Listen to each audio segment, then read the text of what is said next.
This podcast is brought to you by Progressive. Most of you aren't just listening right now. You're driving, cleaning, even exercising. But what if you could be saving money by switching to Progressive? Drivers who save by switching save nearly $700 on average, and auto customers qualify for an average of 7 discounts. Multitask right now. Quote today at Progressive.com. Progressive Casualty Insurance Company and Affiliates. National average 12-month savings of $698 by new customers surveyed who saved with Progressive between June 2021 and May 2022. Potential savings will vary. Discounts not available in all states and situations.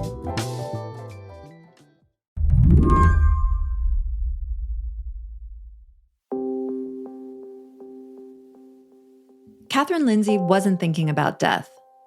Then she got a text message from her mom. So I think this was back in April or sometime around then, and I just get this kind of long text from my mom out of nowhere, letting me know that she was doing sort of a review of her Google privacy settings. And when you take a look at that, one of the things they have a section for is something called like your digital legacy. And there's a few different sort of things you can do in there. And one of the options is designating a person that would go to if you were inactive for a certain period of time. And sort of the standard that they suggest is 3 months. And so that's what she clicked. But it was kind of a weird text because, you know, even in that message, we weren't saying what that meant. But the word inactivity is very broad. But we knew what it meant was sort of, I was being given this for after she one day passed away. That text sent Lindsay, a freelancer who writes about technology and culture, into research mode. I just started thinking about what I would do when I get those things. Like, would I read through the emails? Would I read through the documents?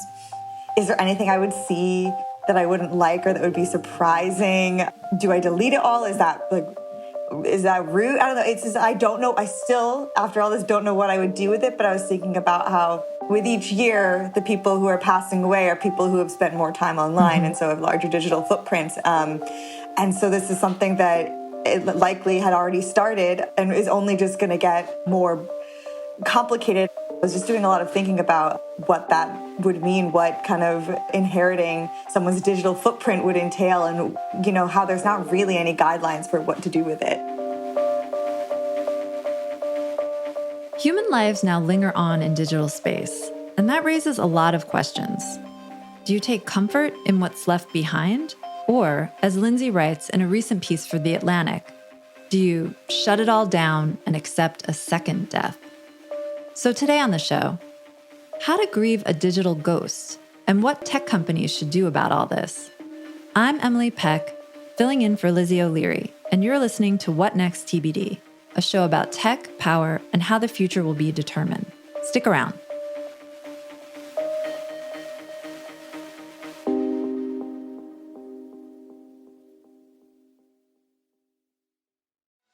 At the end of your first year, Discover credit cards automatically double all the cash back you've earned. That's right. Everything you earned doubled. All the cash back from eating at your favorite soup dumpling restaurant doubled. All the cash back from that trip where you sort of learned to snowboard also doubled. And the best part, you don't have to do anything ridiculous to get it. Nope, Discover does it automatically. Seriously though, see terms and check it out for yourself at discover.com/match.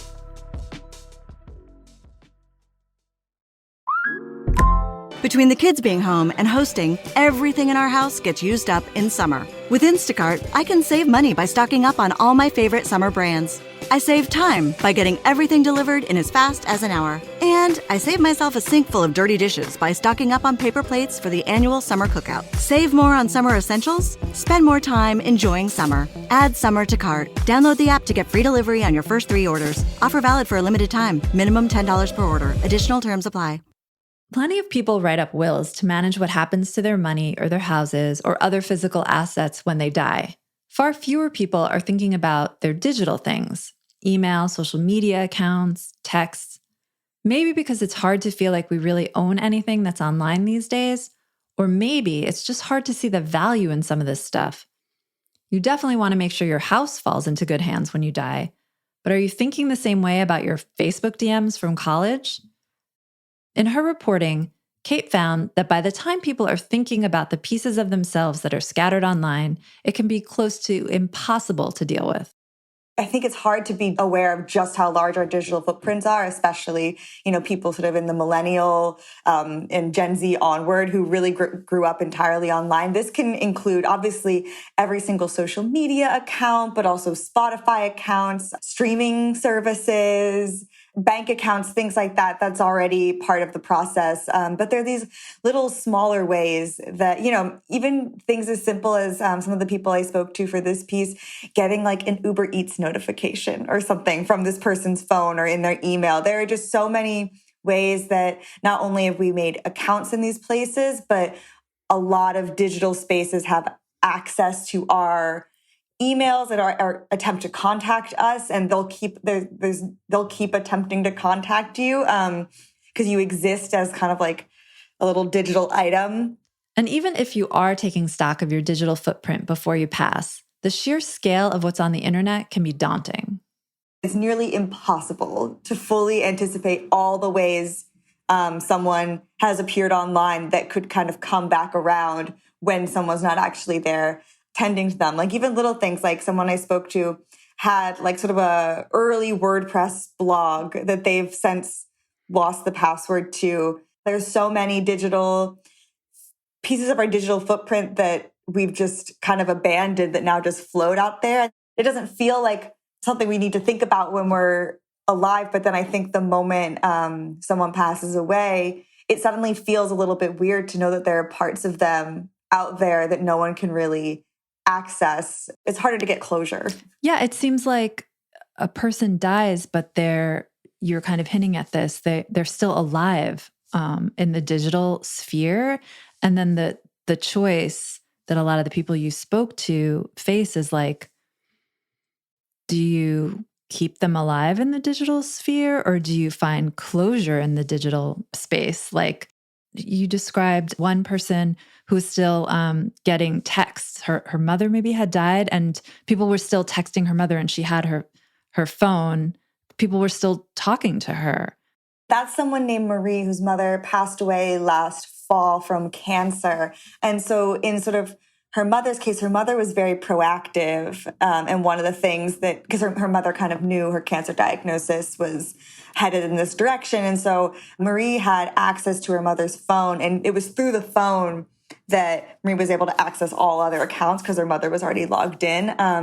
And so there were several things that she kind of came across, including things that surprised her. Like she didn't know her mother had a Twitter account, but then she could open it up and be logged into her mother's account and see tweets she was sending. It was funny. She said her mother would like kind of argue with right-wingers online. And that was kind of surprising to Marie because she had always thought of her as conservative but clearly there were some changes happening in her ideology that were only evident through Twitter. Her Spotify was logged in, and Marie said that she had no idea her mom liked Taylor Swift, but she could see all of her mom's recommendations and the things she had listened to, and it was like all these Taylor Swift songs.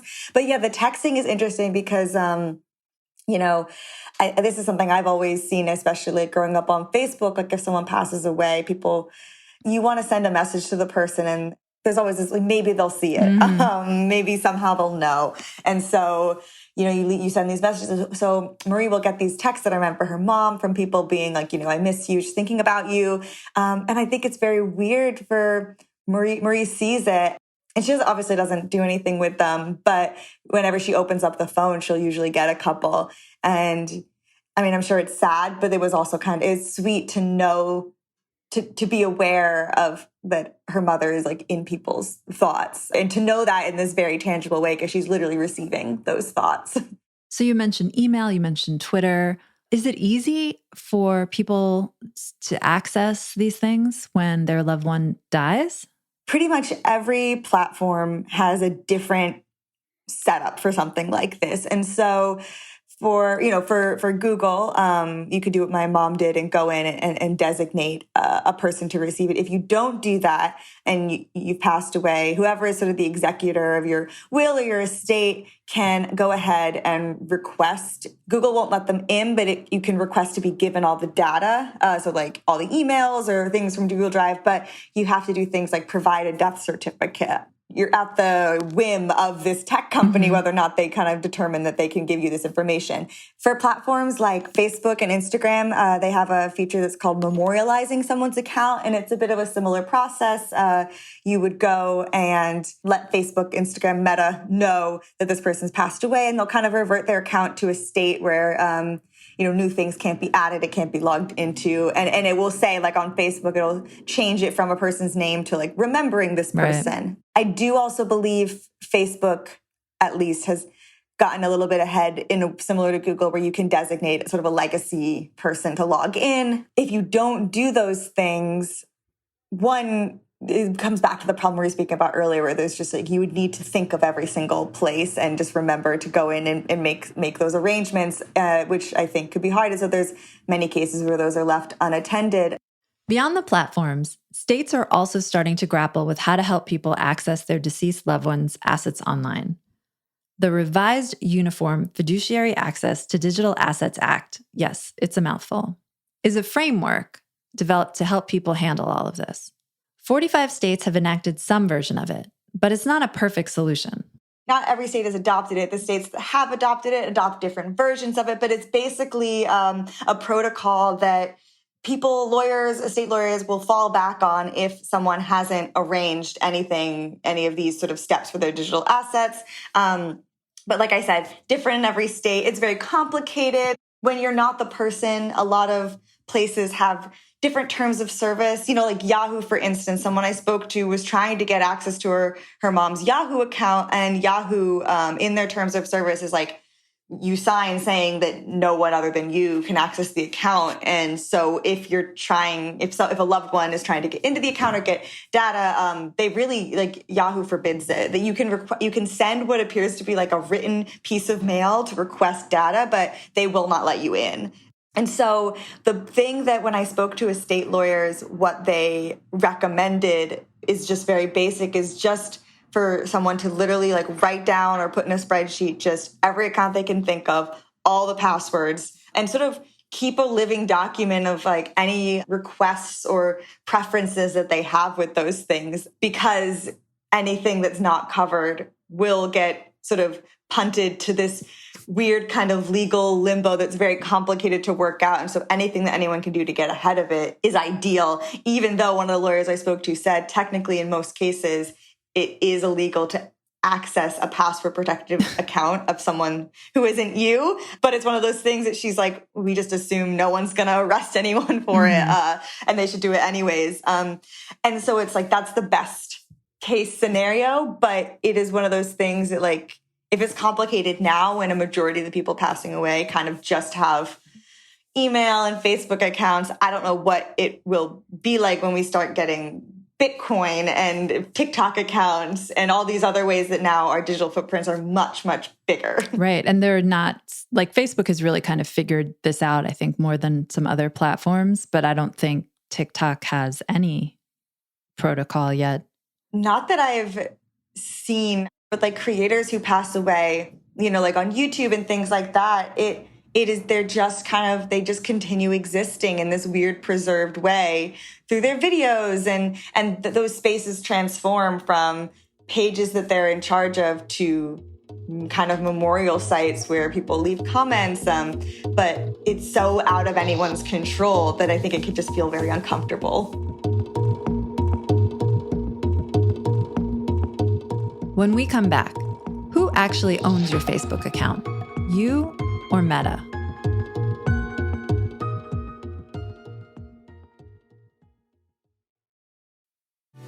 This episode is brought to you by Shopify.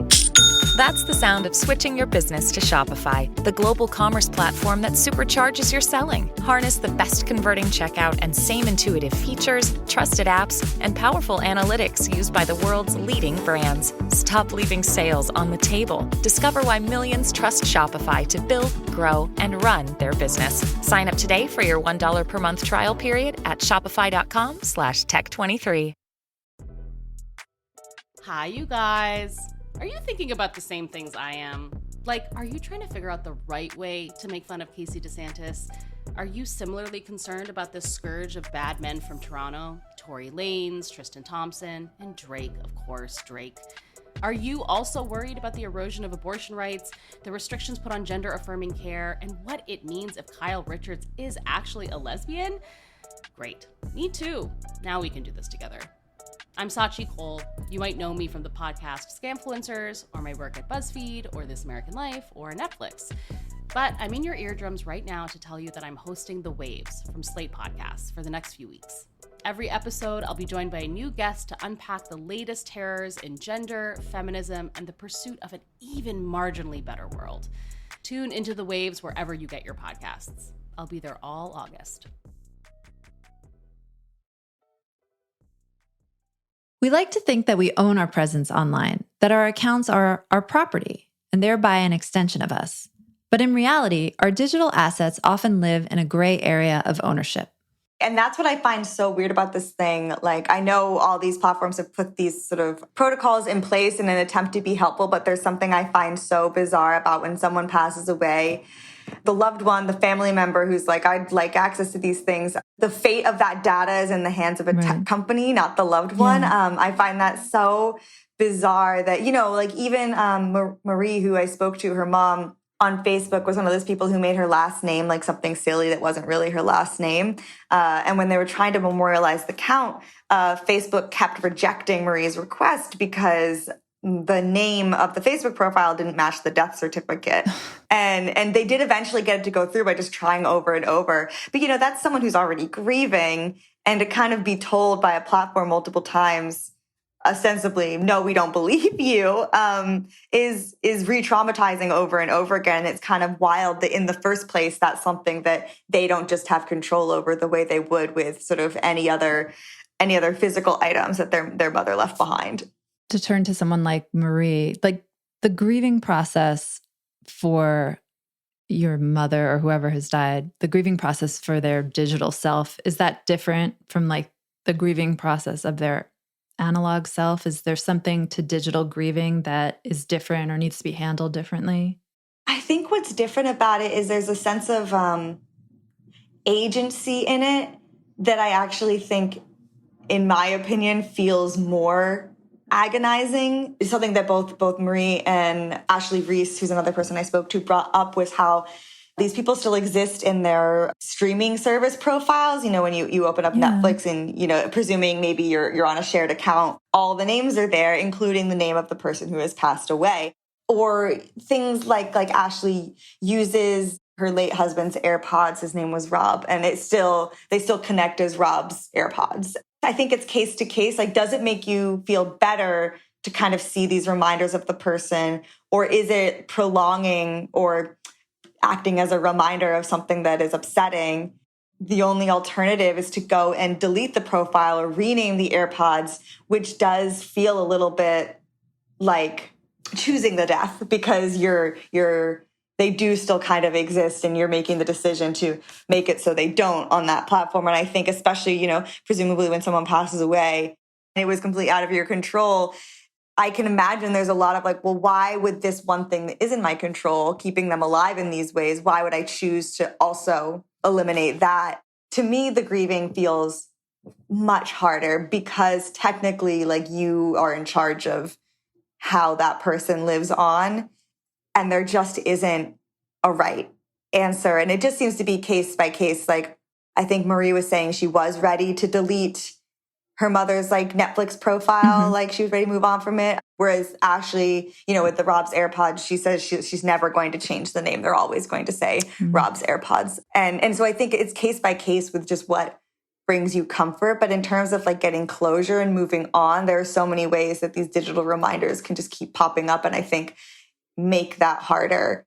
Because those digital items are so present in your life. It's like, you know, this woman's 34-year-old husband dies, but she's still going to use Netflix for a while and see his profile name. It's not like I guess in the analog world, she would have to decide keep his clothes or not keep his clothes. But of course, she's going to keep Netflix.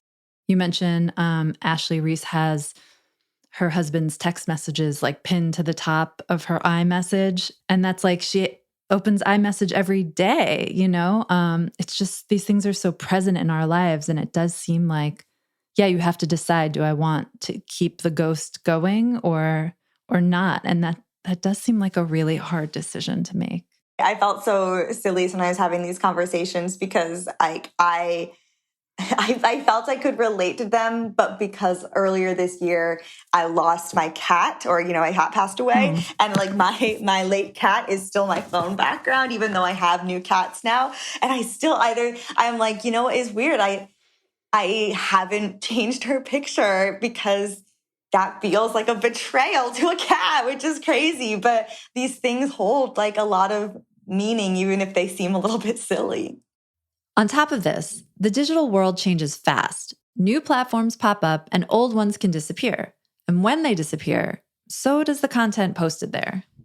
Technology can move on to the point where things are not accessible anymore. What if Google gets hacked, or what if the laptop breaks? It's unlikely that all of those things will go down at once, but it's like like you said, there will be a time when at least one of those things will not be accessible in the same way anymore. And there are things like, you can have someone's ashes or like physical sort of memories of them, but someone's online presence, they feel so much more alive in that, because you're seeing their thoughts, their feelings, their conversations. But it's the closest you can get to kind of still them being alive, but it's also kind of the hardest to maintain. So yeah, it takes a lot more thought when it comes to sort of preserving something on the internet or on a computer. Well, we kind of talked about already putting together like a spreadsheet of all your passwords and your intentions. Are you going to do that? That just sounds really, who's doing that? In the case of Rob, similarly, he had a type of cancer and it became clear that it was going to be terminal. And so he got really ahead of all this stuff. I think people who don't have that kind of certainty have the privilege or the ability to do what we all do, which is just pretend that death is not something we have to think about right now. And we just keep pushing it down. And so I think, after doing this, I am like, absolutely, I should do that. I have such a digital presence. I would want, I don't know, it changes, but I think I would want like a lot of these platforms to be archived in some way, so they don't just feel like loose ends. But I think my brain just keeps being like, but I have time for that, but I have time for that. And it's one of those things where it's like, it would probably make sense to start doing it, but then doing that would mean like reckoning with mortality. And everyone's like, oh, it's, I don't feel like reckoning with mortality today. Mm-hmm. One thing I do have that I think is helpful is I have a password manager. And so, I know the password to that, and that kind of acts as one of those spaces. But like I said, there's so many things that I would need to sit down and think about. And like weirdly, the bigger thing that I've taken away from this is like what Ashley spoke about was sort of just how these are the most alive someone can really feel, these digital things. And she feels it's changed her thinking about how she shows up online in terms of the fact that there are people who will be like camera shy or be like, I don't like this picture of me, or who will, limit their presence online. And her takeaway after all this is like, no, like take the picture, post the thing. Like this is all that's going to be left of you. And someone is going to want to see those things after you're gone. And so taking all these pictures, posting all these thoughts, I'll think about it now and be like, oh, I don't want to say too much. I don't want to have like a messy digital footprint. But then if there's someone, after I pass away, not to keep bringing it back to my cat, but I like had so many, I remember I looked it up when she passed away. I had like something like 1,700 pictures of her, which like when she was alive, I was like, I have so many pictures of her. That's so crazy. And then after she passed away, I was like, thank God I have all these pictures of her. Like I can just sit here and go through them and it doesn't get repetitive, and I keep being surprised or getting new memories of her. And so it's similarly like, do this digital documentation, because by doing that, you are sort of preserving someone's legacy, even if we don't want to think about it right now.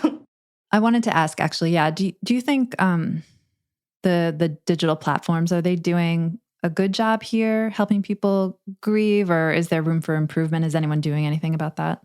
I think the thing is, it's like they're obviously not being super loud about it because, like I said, it is a bummer.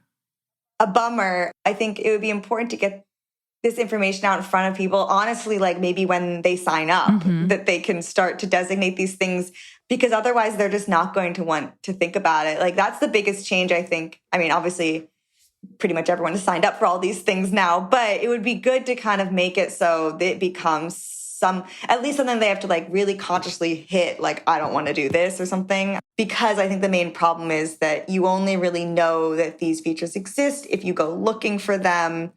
And to go looking for them would suggest you already have some type of awareness that this is something you should be doing, which I don't think is something everyone has. And so for someone who really doesn't want to think about this, or just who isn't, they can not make any of these preparations. And so I think it would be good to kind of do something for all these platforms that like puts it in front of people. Because like we mentioned TikTok earlier, and I would need to look into it because I'm not certain they have anything. But the thing is, they very may well have something, but it's just when you sign up for an account, I do get that they're not like, now time to think about death.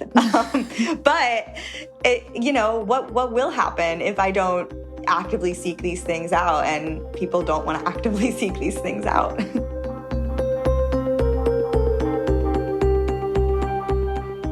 Catherine, thank you so much for coming on. Thank you for having me.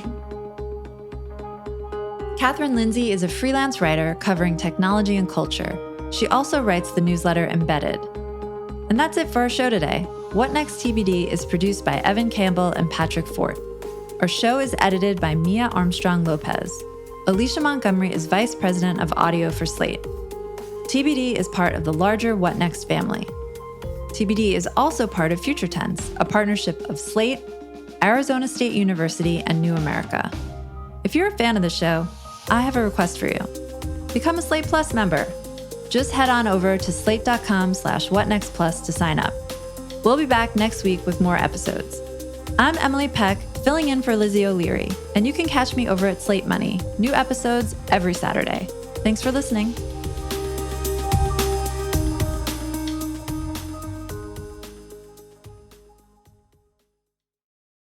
Amplify your career through training and development solutions specifically designed for federal government professionals. From courses to help you attain or retain certification, to individualized coaching services, to programs that hone your leadership skills and business acumen, Management Concepts optimizes your professional development. Online, in person, individually, or groups, it's training that's measurably better. Learn more at managementconcepts.com. That's managementconcepts.com. Hi, you guys. Are you thinking about the same things I am? Like, are you trying to figure out the right way to make fun of Casey DeSantis? Are you similarly concerned about this scourge of bad men from Toronto? Tory Lanez, Tristan Thompson, and Drake, of course, Drake. Are you also worried about the erosion of abortion rights, the restrictions put on gender-affirming care, and what it means if Kyle Richards is actually a lesbian? Great. Me too. Now we can do this together.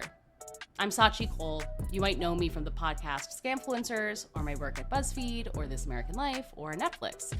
But I'm in your eardrums right now to tell you that I'm hosting The Waves from Slate Podcasts for the next few weeks. Every episode, I'll be joined by a new guest to unpack the latest terrors in gender, feminism, and the pursuit of an even marginally better world. Tune into The Waves wherever you get your podcasts. I'll be there all August.